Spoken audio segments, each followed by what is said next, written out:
¿Estoy participando de la obra de Dios? Muchas veces nos preguntamos si como creyentes o como hijos de Dios estamos participando realmente de la obra de Dios en la tierra. De pronto nos preguntamos si mi vida permanece siempre alerta a esa obra que Dios está realizando y si quizás soy útil en la iglesia del Señor.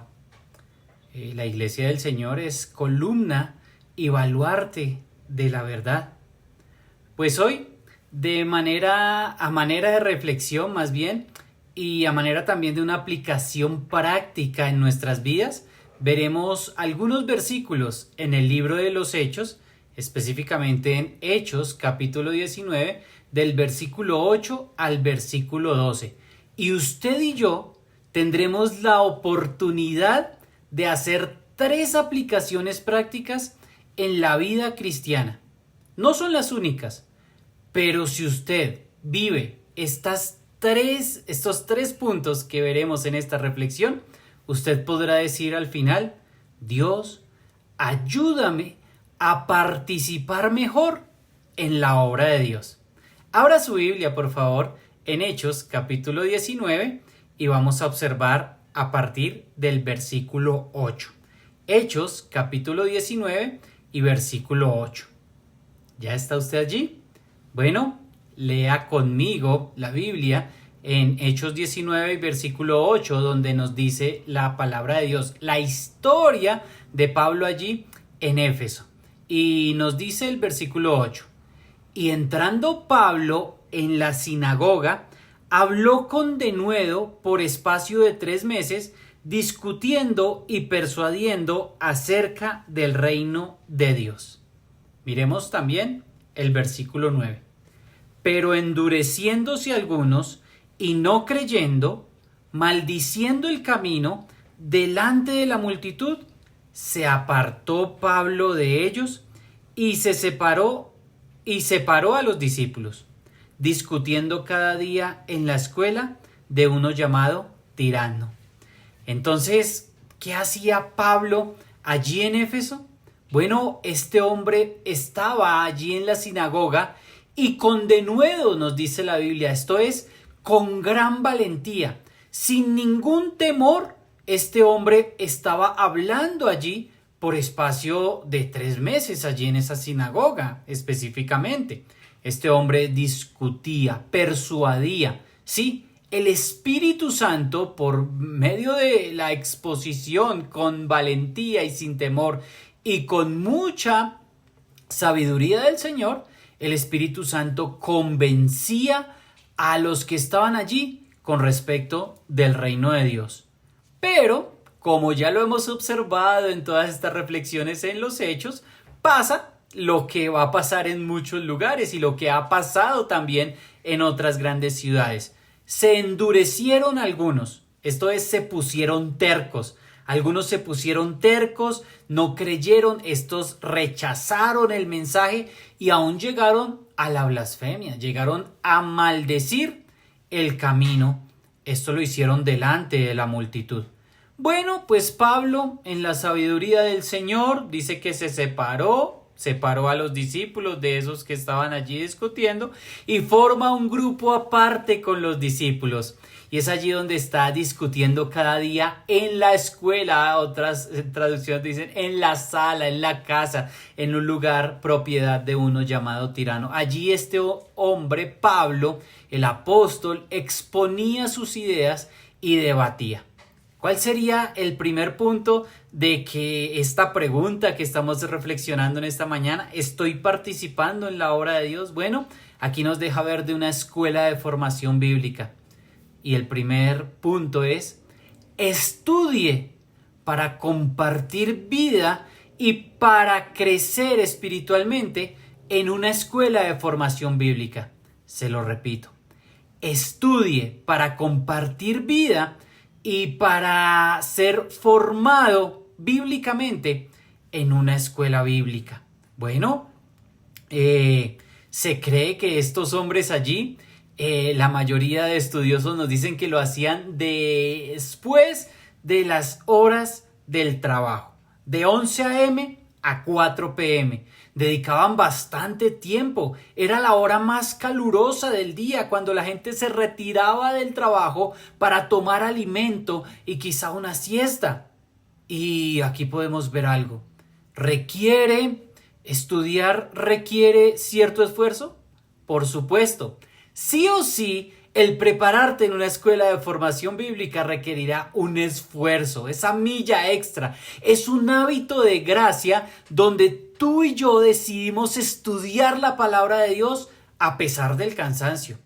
Estudiar la palabra de Dios a pesar de los costos, a pesar de las tareas, a pesar de lo que me cueste entender y aprender algunos conceptos, a pesar de los requisitos diferentes de estas escuelas de formación. Un siervo de Dios debe estudiar para aprender y estudiar para enseñar. Hay muchas opciones hoy día.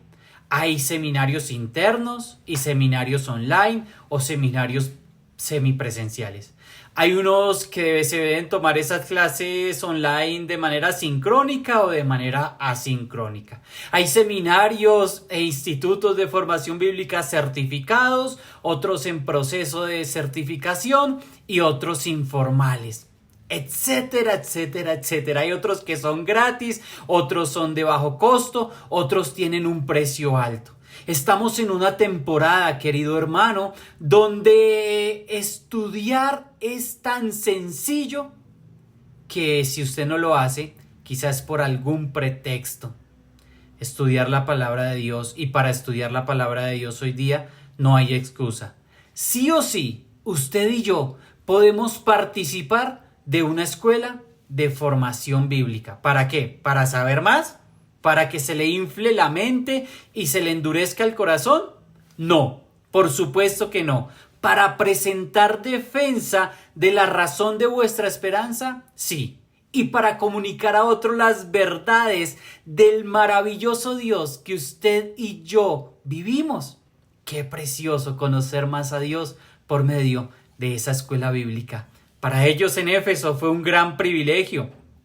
Pero observemos el versículo 10 que nos lleva al segundo punto.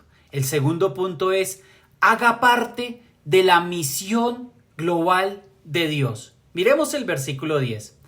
Así, Pablo, podríamos añadir aquí, continuó por espacio de 2 años, de manera que todos los que habitaban en Asia, judíos y griegos, oyeron la palabra del Señor Jesús.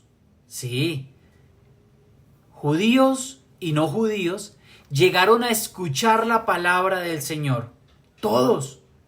Qué gran meta sería para ellos y para cada uno de nosotros que cada etnia logre escuchar el Evangelio por lo menos una vez en su vida. Qué gran meta sería una meta de vida tuya, una meta de vida mía y una meta de vida como organismo vivo y como organización en la iglesia, que cada etnia logre escuchar el Evangelio por lo menos una vez en su vida. Se calcula que el apóstol Pablo en Éfeso estuvo alrededor de unos 3 años. Sí, también estudió, pero estuvo allí por lo menos unos 3 años. Y que lo hayan oído todos los que habitaban en Asia refleja su estrategia misionera de establecerse en las ciudades más importantes y enviar colaboradores a las regiones periféricas para fundar esas iglesias. ¿Cómo puedes participar? Querido amigo, no escatime en esos esfuerzos guiados por Dios para ir a las naciones. ¿Yo?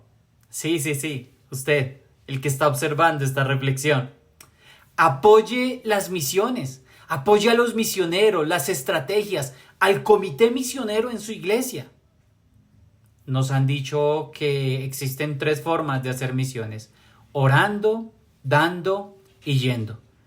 Pero yo creo que todas van, porque tus oraciones llegan al trono de Dios y desde ahí el Señor dirige respuesta al campo misionero. Porque tu dinero llega hasta el campo también. Porque cuando vas, lógicamente también estás siendo útil y estás siendo de bendición en el campo. Mi hermano, a menos que usted realmente tenga una extralimitación, no deje de involucrarse en misiones. Lo que nos lleva a un tercer punto que observaremos en esta historia. Mira lo que dice el versículo 11 y el versículo 12. Y hacía Dios milagros extraordinarios por mano de Pablo. Versículo 12. De tal manera que aún se llevaban a los enfermos los paños o delantales de su cuerpo y las enfermedades se iban de ellos y los espíritus malos salían. Número 3. Esté preparado para ver grandes cosas que el Señor hace en medio de su pueblo. Los milagros en esta ocasión eran una oportunidad para la predicación del Evangelio y una confirmación de que Dios mismo estaba obrando a través de Pablo. Y nos dicen que aún los paños y los delantales se llevaban a los enfermos y los enfermos se iban, las enfermedades se iban de ellos. Estos no eran objetos mágicos, no. Más bien el Espíritu Santo se complacía en manifestar su poderosa presencia a través de Pablo con tanta intensidad que su rastro a veces se hacía evidente en los objetos que Pablo tocaba. Y en otras ciudades como Samaria, Chipre, como Filipos, se observaban fuerzas de la magia pagana. Pero ninguna se comparaba con el maravilloso poder de Dios y la obra hecha por Dios a través de su siervo. Querido hermano, el poder de Dios es grande e infinito. La religión y el mal uso de estos milagreros que hoy se atribuyen a sí mismos poderes sobrenaturales nos han dado a entender y nos han querido impregnar que los milagros hoy día no existen. Pero, ¿sabes?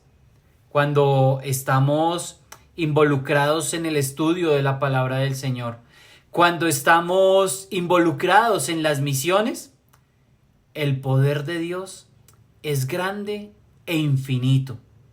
Y tú y yo podemos ver milagros todos los días. Podemos ver vidas transformadas, podemos ver su provisión, podemos ver su cuidado, podemos ver su paternidad sobre miles de huérfanos, podemos ver su compañía a miles de viudas. Él es libertad a los presos, Él es sanidad a los enfermos, Él es alimento al hambriento y fuerza al cansado. Y como si fuera poco, estamos esperándole.